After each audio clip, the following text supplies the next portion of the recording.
Greetings from Faith Lutheran Church. My name is Jeff Pitzer. I'm here with the final Thursday devotion on this series of worship. We've been looking at the life of Mary Magdalene, or Mary, the sister of Martha, and we've seen how she has continued time and again to fall at the feet of Jesus in a time of worship. We find her in front of him when she is caught in sin. We find her when she was just busy doing housework, when her brother passed away, when her brother Lazarus was raised from the dead. She was at the feet of Jesus when he was crucified himself last week. And today we're going to read about the resurrection. So we're going to look at John chapter 20. On the first day of the week, Mary Magdalene came to the tomb early while it was still dark. She saw that the stone had been removed from the tomb. So she ran to Simon Peter and to the other disciple, the one Jesus loved, and said to them, "They've taken the Lord out of the tomb, and we don't know where they have put him." At that, Peter and the other disciple ran out, heading for the tomb. The two were running together, but the other disciple outran Peter and got to the tomb first. Stooping down, he saw the linen cloths lying there, yet he did not go in. Then following him, Simon Peter came also. He entered the tomb and saw the linen cloths lying there.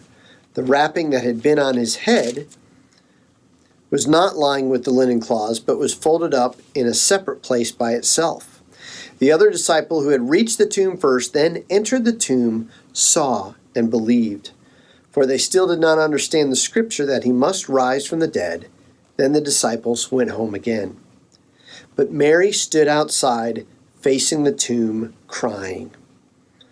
As she was crying, she stooped to look into the tomb. There's that posture that we continue to see. She's stooping, she's bowing down.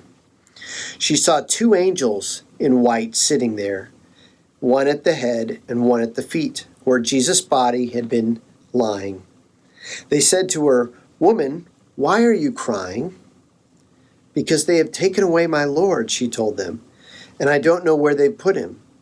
Having said this, she turned around and saw Jesus standing there, though she did not know it was Jesus. "Woman," Jesus said to her, "why are you crying? Who is it you are looking for?" Supposing he was the gardener, she replied, "Sir, if you've removed him, tell me where you've put him, and I will take him. I will take him away." Jesus said, "Mary." Turning around, she said to him in Hebrew, "Rabboni," which means teacher. "Don't cling to me," Jesus told her, "for I have not yet ascended to the Father. But go to my brothers and tell them that I am ascending to my Father and your Father, to my God and your God." Mary Magdalene went and announced to the disciples, "I have seen the Lord," and she told them what he had said to her. I mentioned this last week, but Mary Magdalene is the very first person that gets to see the resurrected Christ. It wasn't one of his 12 disciples that had been with him through his ministry for the full 3 years and he'd spent so much time with. It was Mary. Why is that? Why did Jesus choose to reveal himself first to Mary? I believe it's because she was a true worshiper. She continued in both good and bad. In the hard times and the easy times, she showed up to worship at his feet. And here again, she's showing up. I know we've all heard that quote that says 90% of success is just showing up. And that's what she did. I don't know that she necessarily believed he was going to be risen, but she was still there worshiping her Lord.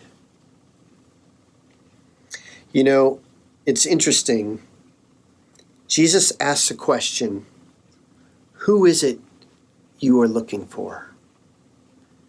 I think that's a question for all of us. Who is it are we looking for? Now, the Christian answer is to say, well, we're looking for Jesus. And you could be genuine in that. It may not be a contrived answer. But I would ask the question, which Jesus are you looking for? Are you showing up looking for the same Jesus you knew yesterday? The one that you saw that was crucified? The one that you think is buried in a tomb and you're coming to basically worship a shrine? Or are you looking for the risen Christ? You know, one of the problems with Jesus is he never stays where we put him. They put him in the ground, sealed the tomb with a giant stone, and yet he doesn't stay there. Mary is going back to the tomb because that's where she believed he was. That's where they had put him. And so she was going back, but Jesus wasn't there. He had moved on. We need to know that we follow and we worship a risen Lord. And Jesus is on the move. And we need to move with him. So he asked that question, who is it you're looking for? Are you looking for the old me?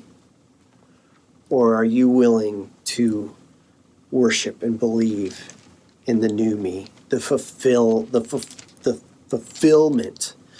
of who I am? And then the other interesting thing that he does is after she goes to worship him, he says, go and tell my brothers.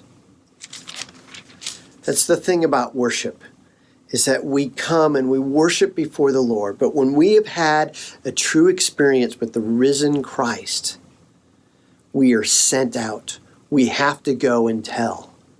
Our worship services on Sundays can be wonderful experiences, but they're not experiences just for us. We are there to encounter Jesus. And then Jesus says, go and tell.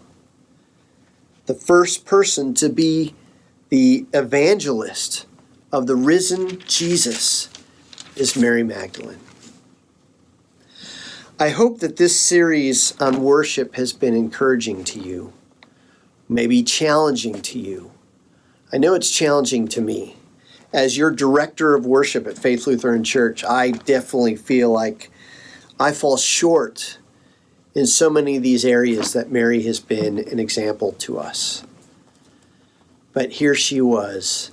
Because of her true worship, God showed up and he called her by name.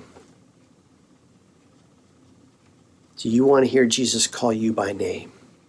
Do you want him to say, Jim, John, Debbie, Brian, Liam, Jackie, Jerry?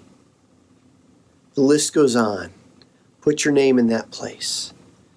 If you want to hear him call your name, I ask you to show up. To show up every day. Find those moments, good and bad, that you are willing to come to the feet of Jesus and worship him. Listen for him to call your name. And then answer that question, who is it you're looking for? I pray that your eyes will be opened, that you will see the risen Christ, the one who is on the move, and that having that experience, you too will go and tell.